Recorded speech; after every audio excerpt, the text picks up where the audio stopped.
चलिए दोस्तों, मैं लेके आया हूँ आपके लिए फिजिक्स क्लास 12 की मोस्ट इंपोर्टेंट स्पेशल सीरीज जो यूपी बोर्ड के लिए मोस्ट इंपोर्टेंट रहने वाली है। मैं आपको बताऊंगा यूपी बोर्ड में आने वाले में मोस्ट इंपोर्टेंट क्वेश्चन कौन से हैं जो यूपी बोर्ड में हर साल रिपीट किए जा रहे हैं या 1 साल या 2 साल छोड़कर लगातार रिपीट किए जाते हैं, जिससे आपका टाइम बच सके और आप बहुत कम टाइम में पढ़कर यूपी बोर्ड में धमाल मचा सकें। दोस्तों, अगर आपको यही नहीं पता होगा कि यूपी बोर्ड में कौन कौन से क्वेश्चन है जो यूपी बोर्ड में हर साल रिपीट किए जाते हैं या 1 साल या 2 साल छोड़कर लगातार रिपीट किए जा रहे हैं, तो आप अच्छे से तैयारी नहीं कर पाएंगे और आप ज्यादा पढ़ने के चक्कर में आपसे मोस्ट इंपोर्टेंट क्वेश्चन छूट जाएंगे जो यूपी बोर्ड में हर साल रिपीट किए जाते हैं। तो इस समस्या को देखते हुए मैं आपके लिए सभी सब्जेक्ट की एक स्पेशल सीरीज लेके आया हूँ। केमिस्ट्री की जो स्पेशल सीरीज है उसके मैंने कुछ पार्ट अपलोड कर दिए हैं। अगर आपने मैं पार्ट नहीं देखे तो आप जल्दी जल्दी जाकर उन्हें देख सकते हैं और यूपी बोर्ड 2025 में धमाल मचाने की तैयारी कर सकते हैं। अब मैं लेके आया हूँ फिजिक्स की स्पेशल सीरीज, इसके भी कुछ पार्ट मैंने अपलोड कर दिए हैं। अगर आपने मैं भी नहीं देखे तो आप जल्दी जल्दी जाकर उन्हें भी देख सकते हैं और यूपी बोर्ड में धमाल मचा सकते हैं। तो चलिए दोस्तों, स्टार्ट करते हैं इस स्पेशल सीरीज के इस पार्ट को। चलिए दोस्तों, क्या है क्वेश्चन, क्या है इसका। गोस की प्रमेय की सहायता से एक समान रूप से आवेशित गोलीय कोश के कारण, नंबर 1 कोश के बाहर, नंबर 2 कोश के पृष्ठ पर, नंबर 3 कोश के भीतर विद्युत क्षेत्र की तीव्रता ज्ञात कीजिए। ठीक है, सबसे पहले मैं आपको एक बात बता दूं कि जो यूपी बोर्ड है, सबसे पहले आपको पता होना चाहिए उसका पैटर्न क्या है, वो पेपर कहाँ से देता है। तो जो यूपी बोर्ड है, जब मैंने पिछले 8 से 10 सालों का जो पेपर आए हुए हैं उनका अध्ययन करा, तब जाकर मुझे एक बात पता लगी कि ये जो यूपी बोर्ड है, ये जो पिछले कुछ साल में आए हुए क्वेश्चन है उनसे ही 95% पेपर रिपीट करता है। तो इस चीज को ध्यान में रखते हुए मैं आपकी तैयारी कराऊंगा और आप मेरे साथ साथ नोट्स बनाते चलेंगे, स्पेशल सीरीज को स्टार्टिंग से देखते आएंगे और उसे पढ़ते चलेंगे, तो आपके सब कुछ समझ में आना स्टार्ट हो जाएगा। और मैं बिल्कुल सिंपल तरीके से प्रत्येक आर्टिकल का प्रत्येक फॉर्मूला है जो प्रूव करना होता है उसको बहुत ही आसान तरीके से समझाता हूं और बहुत ही छोटा करके जो मेन है वही बताता हूं, जिससे आप मॉडल और बुक से बच सकें, रटने से बच सकें। आप सिर्फ वही पढ़ें जो आपके लिए इंपॉर्टेंट है। तो चलिए दोस्तों, स्टार्ट करते हैं। ये क्वेश्चन है कौन सा सन में आया हुआ है, 2016 यूपी बोर्ड, 2017 यूपी बोर्ड और 2024 यूपी बोर्ड में आया हुआ है। अगर आपके पास है किसी के 2024 का पेपर है और आपके पेपर में नहीं है, तो आप ये ना सोचे कि यूपी बोर्ड 2024 में आया हुआ नहीं है, क्योंकि जो यूपी बोर्ड है वो हर साल 7 सेट बनाता है और सातों के सातों सेट आपके पास उपलब्ध नहीं होंगे। तो अगर आपको देखना है, कंफर्म करना है कि ये 2024 में आया हुआ है या नहीं, तो आपको क्या करना पड़ेगा, अनसोल्ड पेपर से कंफर्म करना पड़ेगा, तब जाकर आपको पता लगेगा कि यूपी बोर्ड में आया हुआ है या नहीं। तो चलिए दोस्तों, स्टार्ट करते हैं इस क्वेश्चन को। तो क्या है हमारे पास, गोस की प्रमेय की सहायता से एक समान रूप से आवेशित गोलीय कोश के कारण, नंबर 1 कोश के बाहर, नंबर 2 कोश के पृष्ठ पर, नंबर 3 कोश के भीतर विद्युत क्षेत्र की तीव्रता ज्ञात कीजिए। अब कमाल की बात देखो इस क्वेश्चन की, मैं आपसे यही बात कह रहा हूं कि आपको क्या करना है, 2017 से लेकर 2024 तक के जितने भी क्वेश्चन हैं ये सब करने हैं। तो अगर क्या होगा, देखो 2016 में आया, 2017 में आया, 17 के बाद कभी नहीं आया, लेकिन 2024 में आ गया। कब आया, 2024 में आ गए। तो इस चीज का ध्यान रखेंगे, क्योंकि जो 2017 से 2024 के बीच के क्वेश्चन हैं वे सारे इंपॉर्टेंट हैं। ये भी नहीं कह सकते हम कि जो 2024 में आएगा आ गया है वो 2025 में नहीं आएगा, ये भी नहीं बोल सकते हम। ठीक है, हम जो 2017 में आ गया है वो ये भी नहीं बोल सकते कि वो 2025 में नहीं आएगा, क्योंकि जो 2016 से लेकर 2024 तक के जो क्वेश्चन हैं उनमें हमें पक्का चांस है कि 2025 में हमें मिलेंगे। इनके बीच से ही क्वेश्चन हमारा जो है 95% जो पेपर है वो कंप्लीट हो जाएगा। ठीक है, जब 95% हो जाएगा तो 5% तो इधर उधर से कहीं से भी हो जाता है। ठीक है, और उसमें भी मैं कुछ क्वेश्चन ऐसे कराऊंगा जो अभी तक नहीं आए हैं लेकिन आने की संभावना है उनकी। अनसोल्ड पेपरों का भी मैं सोल्यूशन कराऊंगा सबका। ठीक है, एक एक सेट पकड़ के। तो चलिए दोस्तों, स्टार्ट करते हैं। इसका ये चित्र बना लेंगे। ठीक है, गोला यहाँ सही नहीं बनता बोर्ड पे, तो आप प्रकार की सहायता से बना लेंगे पूरा गोला, ये दोनों गोले सही से। और ये आवेशित है तो प्लस प्लस लगा हुआ है। ठीक है, आवेशित गोले कोश है। ठीक है, ये यहाँ से यहाँ तक की दूरी इसकी r है, ये स्मॉल r है। ठीक है, ये कोई बिंदु P है, ये E वेक्टर है और ये O है। ठीक है, ये क्या है, कोशीय पृष्ठ है। क्लियर यहाँ तक, बस इसे स्क्रीनशॉट ले लेंगे इसका। फिर एक काम करेंगे, अभी सॉल्यूशन कर देंगे इसका। ठीक है, कुछ सॉल्यूशन यहीं से स्टार्ट कर देते हैं, ये मैं साफ कर देता हूँ। चलिए, क्या लिखेंगे हम, क्षेत्रफल अवयव से, आंसर लिख दिया ना, चित्र बनाएंगे। अब लिखेंगे इसके नीचे क्षेत्रफल, कुछ भी नहीं लिखना, कथा बिल्कुल नहीं लिखनी जो बुकों में और मॉडलों में लिखी होती है। क्षेत्रफल अवयव से गुजरने वाला वैद्युत फलक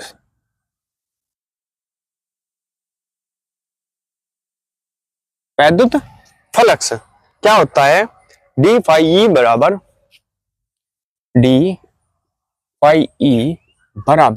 किसके होगा, E vector dot D A vector, ठीक है, इसको होता है। अगर यहाँ समाकलन कर देता मैं तो ये डी ना आता यहाँ, ठीक है, तो यहाँ डी ना लिखा हुआ होता, समाकलन इसलिए बाद में करेंगे इसका, ठीक है, क्लियर। अभी इसे ओपन कर लेंगे फॉर्मूले को, डी फाई ई बराबर क्या लिखा जाएगा, E D A cos theta, ये मैंने पहले भी बताया पहले क्वेश्चन में, क्योंकि A vector dot B vector बराबर हमारे पास होता है A B cos theta, A B cos theta, ठीक है, ये मैंने क्वेश्चन बताया हुआ है पिछले क्वेश्चन में भी। लेकिन अब थीटा बराबर है आपके पास 0, परंतु क्योंकि थीटा बराबर कुछ है नहीं तो थीटा बराबर 0 है यहाँ, तो थीटा बराबर है 0 अंश, तो जब थीटा की जगह 0 रखेंगे तो ये कोस हो जाएगा खत्म, क्यों, क्योंकि कोस 0 का जो मान होता है वो कितना होता है 1, ठीक है, तो ये आपके पास हो जाएगा डी फाई ई बराबर E D A, clear, E D A बच गया है आपके पास, ठीक है। अब क्या कर देंगे, संपूर्ण गौसीय पृष्ठ से, अब क्या लिखेंगे, संपूर्ण गौसीय पृष्ठ, संपूर्ण गौसीय पृष्ठ से गुजरने वाला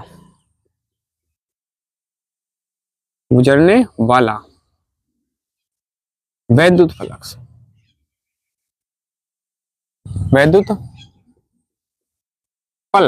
ठीक है भाई, वैद्युत फ्लक्स। और जब सारा वैद्युत फ्लक्स है, संपूर्ण की बात हो रही, तब होगा इसका समाकलन, तो क्या हो जाएगा, डी फाई ई बराबर ई डी ए, इसे लिख देंगे और इसमें क्या लगा देंगे, समाकलन का चिन्ह लगा देंगे, क्लियर, यहाँ तक कोई दिक्कत नहीं है किसी को, क्लियर दिख रहा, ठीक है। और जब समाकलन का चिन्ह लग जाएगा तो समाकलन के चिन्ह की एक खास बात होती है कि ये डी को हटा देता है, तो ये क्या हट जाएगा, डी हट जाएगा इससे, तो आपके पास बचेगा फाई ई बराबर, अब यहाँ तो समाकलन हो गया इसका, डी हट गया, लेकिन ई का समाकलन नहीं होता, तो ई को लिख लेंगे बाहर इस चिन्ह से, और समाकलन किस पर लगाएंगे, डी ए, ठीक है, ई बाहर ले लिया, इसका समाकलन होता नहीं, ठीक है, तो डी ए को समाकलन कर दिया। अब क्या है, अब हमारे पास जो डी ए बराबर होगा वो क्या होगा, बताओ। अब देखो ये क्या है, गोला है, ठीक है, तो ये जो समाकलन होगा ये किसके बराबर होगा, अब लिख देंगे परंतु समाकलन डी ए, ये क्या होता है, क्षेत्रफल। अब ये किसका क्षेत्रफल होगा, किसके बराबर होगा, 4 पाई आर स्क्वायर के, क्यों, क्योंकि ये गोला है, तो गोलीय कोश का जो संपूर्ण क्षेत्रफल है, पृष्ठ का क्षेत्रफल है संपूर्ण, वो किसके बराबर होगा, 4 पाई आर स्क्वायर, क्योंकि गोला है, ठीक है, क्लियर है यहाँ तक। तो बस यही चीज इसमें अलग है, वरना जितने सारे के सारे इसके बोस की परमाणु पर आधारित हैं, उनमें सिर्फ यही अलग है। अगर बेलन है तो बेलन का क्षेत्रफल लगेगा, ठीक है, फॉर्मूला, और अगर क्या है, ये गोलीय कोश है तो इसका क्षेत्रफल लगेगा गोले का, ठीक है, 4 पाई आर स्क्वायर, क्लियर है यहाँ तक। बस इसकी जगह अब ये रख देंगे, ठीक है, फाई बराबर, अब आगे स्क्रीनशॉट ले लेंगे इसका, आगे बढ़ेंगे, फिर इसे साफ कर देता हूं मैं तब तक। तो अब क्या बन जाएगा, देखो इसकी जगह हम क्या रख देंगे, 2 पाई आर स्क्वायर, तो ये बन जाएगा आपके पास फाई ई बराबर ई 4 पाई आर स्क्वायर, क्लियर, इसकी जगह रख दिया हमने, ठीक है, तो फाई ई बराबर आपके पास हो गया है ई 4 पाई आर स्क्वायर, क्लियर, यहाँ तक इसे मान लेते हैं इक्वेशन नंबर 1, इक्वेशन नंबर 1 बन गई। अब गॉस की प्रमेय क्या होती है, लिख देंगे परंतु गॉस की प्रमेय से, गॉस की प्रमेय क्या होती है, पाई बराबर क्यू बटे एप्सिलॉन 0, क्लियर, इसे मान लेते हैं क्वेश्चन नंबर 2, ठीक है। तो क्या करेंगे, समीकरण 1 व 2 की तुलना करने पर, समीकरण 1 व 2 की तुलना करने पर, ठीक है, एक ही है, 2 ये है, ठीक है। अब ये भी फाई का मान है, ये भी फाई का मान है, तो इसका मान इसके मान के बराबर होगा, तो लिख देंगे ई 4 पाई आर स्क्वायर किसके बराबर होगा, क्यू बटे एप्सिलॉन 0 के, क्लियर है यहाँ तक, कोई दिक्कत नहीं है किसी को। अब ये क्या बन जाएगा, ई बराबर ई बराबर अगर हम लिखना चाहें ये सारा नीचे चला जाएगा तो क्या लिख सकते हैं हम, क्यू बटे ये भी 4 पाई आर स्क्वायर ये एप्सिलॉन 0। ठीक है, या क्या लिखा जा सकता है इसको, इसे लिख दो 1 बटे 4 पाई एप्सिलॉन 0, एक साथ लिख दो ना जिसके साथ ये अच्छा लगता है, 4 पाई एप्सिलॉन 0 और इधर क्या हो जाएगा क्यू बटे आर स्क्वायर। ठीक है, क्लियर, क्यू बटे आर स्क्वायर रख दिया, कोई दिक्कत नहीं है। ठीक है, ये अलग कर दिया क्यू और ये आर स्क्वायर अलग कर दिया और 4 पाई एप्सिलॉन 0 इसके साथ ले लिया। ठीक है, ये न्यूटन प्रति कूलम, ये आ गया आपके पास यहाँ तक। क्लियर, अब क्या करते हैं आगे, अब हमारे पास एक फॉर्मूला होता है सिग्मा बराबर क्यू बटे ए। ठीक है, सिग्मा बराबर क्यू बटे ए, लेकिन हमारे पास ए बराबर होता है, लिख देंगे, परंतु ए बराबर, वैसे क्षेत्रफल क्या है 4 पाई आर स्क्वायर स्मॉल है, लेकिन इसमें दो हैं। ठीक है, त्रिज्या आर दो दे रखे, एक कैपिटल भी एक स्मॉल भी, तो अब की बार लेंगे हम कैपिटल आर, ए बराबर 4 पाई आर स्क्वायर। ठीक है, अब इस ए की जगह ये रखेंगे तो सिग्मा बराबर आपके पास हो जाएगा क्यू बटे 4 पाई आर स्क्वायर। क्लियर है यहाँ तक? तो क्यू बराबर क्या हो जाएगा, हम यहाँ से क्या निकाल लेंगे क्यू का मान, तो क्यू का मान निकाल लेंगे, इसे भाई इक्वेशन नंबर 3 मान लो।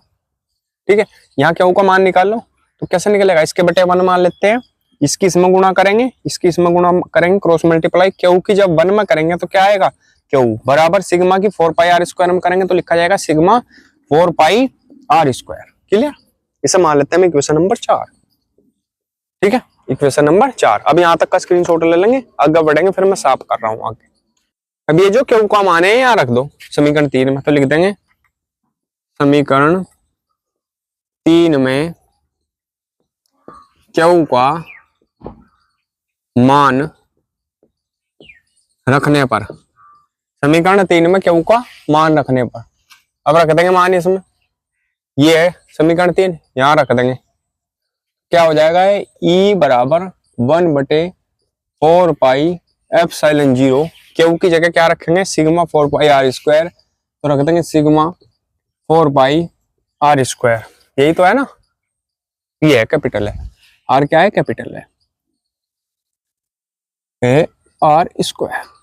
ठीक है, क्लियर, यहां तक कोई दिक्कत नहीं है, रख दिया हमने, और नीचे क्या है इसके आर स्क्वायर। ठीक है भाई, ये जो क्यू का मान है ये यहाँ पर रख दिया सिग्मा 4 पाई आर स्क्वायर बटे क्या है आर स्क्वायर। क्लियर, 4 पाई से 4 पाई कट जाता है आपके पास और बच जाता है आपके पास ई बराबर 1 बटे एप्सिलॉन 0 सिग्मा आर स्क्वायर बटे आर स्क्वायर। ठीक है, क्लियर, तो यही हमारा हो गया। क्लियर, न्यूटन प्रति कूलम, न्यूटन प्रति कूलम।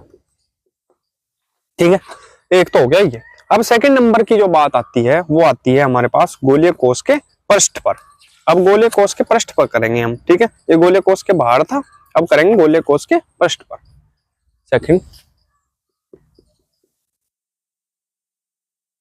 गोलीय कोष के पृष्ठ पर। क्लियर, ठीक है, अब गोलीय कोष के पृष्ठ पर करेंगे। चलिए बढ़ते हैं आगे। अब क्या करते हैं हम, हमें कुछ नहीं करना, इसमें क्या करना हमें, ये जो गोलीय कोष के पृष्ठ पर है इसमें स्मॉल आर बराबर क्या रखा जाएगा आर, कैपिटल आर। ठीक है, तो ये जो समीकरण 1 है इसमें क्या रखेंगे, तो ये क्या बन जाएगी, देखो ई 5 ई बराबर ई 4 पाई आर स्क्वायर, ये स्मॉल आर है तो आर बन जाएगा। ठीक है, तो समीकरण 1 से यहाँ लिख देंगे समीकरण 1 से। क्लियर, अब ये बन गई हमारे पास, ये बन गई। अब क्या है हमारे पास समीकरण 2 ये है, अभी इसे मान लेते हैं हम समीकरण नंबर कौन सी है 4 और इसे मान लो 5। ठीक है, इसे मान लेंगे 6। अब लिख देंगे समीकरण 6 और 2 से, समीकरण 6 व 2 की तुलना करने पर, तुलना करने पर। क्लियर, अब समीकरण 6 में ये है और समीकरण 2 में ये है, दोनों फाई ई के मान है तो आपस में बराबर होंगे, तो क्या लिख सकते हैं हम ई 4 पाई आर स्क्वायर बराबर क्यू बटे एप्सिलॉन 0। क्लियर, कोई दिक्कत नहीं है यहाँ तक, ठीक है।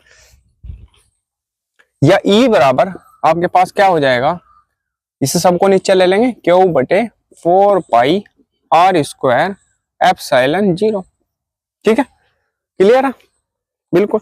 इसे मान लेते हैं इक्वेशन नंबर 7। अब क्या करेंगे, अब क्या करते हैं, ये जो क्यू का मान है ये कहां से लिखेंगे, यहां से, कहां गया हो क्यू का मान, ये समीकरण 4 से, तो लिख देंगे क्यू का मान समीकरण 4 से रखने पर, समीकरण 4 से रखने पर, दिख रहा ना क्लियर, हाँ समीकरण 4 से रख दो, तो रखेंगे